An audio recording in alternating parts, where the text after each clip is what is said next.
Thank you for the call. Let's go back a few years ago. I remember when I was a kid, there was such a thing as insane asylums, where people that were kind of nutso would get locked up until it was proven that they were not nutso.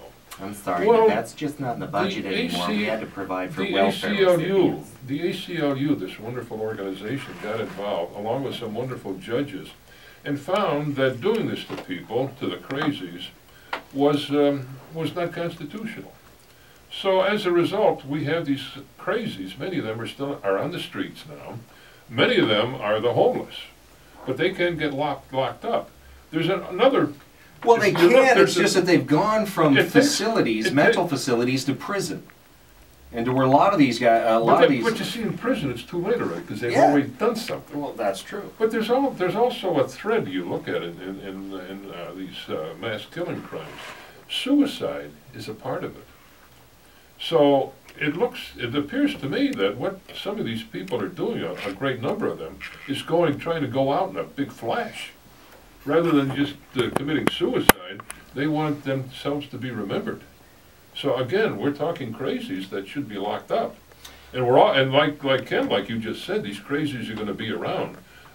Unless we lock them up, they're going to be around. They're going to keep doing this with or without guns. They're going to do it with cars. They're going to do it with fire. All kinds of stuff. Well, again, I'm not trying to give these nuts ideas, but it's going to happen.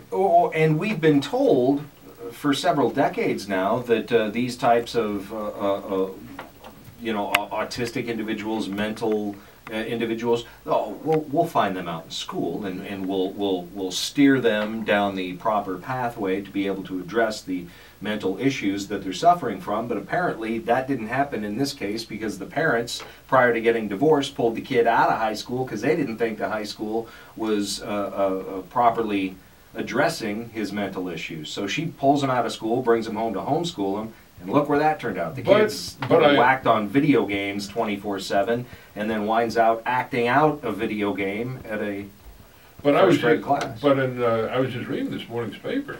His mother was apparently getting ready to commit him, and he found out about that, and didn't like that idea at all. Apparently he didn't. Then we've got these intellectuals, these high IQ people in Congress are going to solve this problem. Yeah, all these people who themselves have concealed carry permits and are surrounded by armed individuals to protect them. It's okay for them to keep their weapons, but God forbid a law-abiding citizen should be able to have access to a weapon. What a bunch of scum.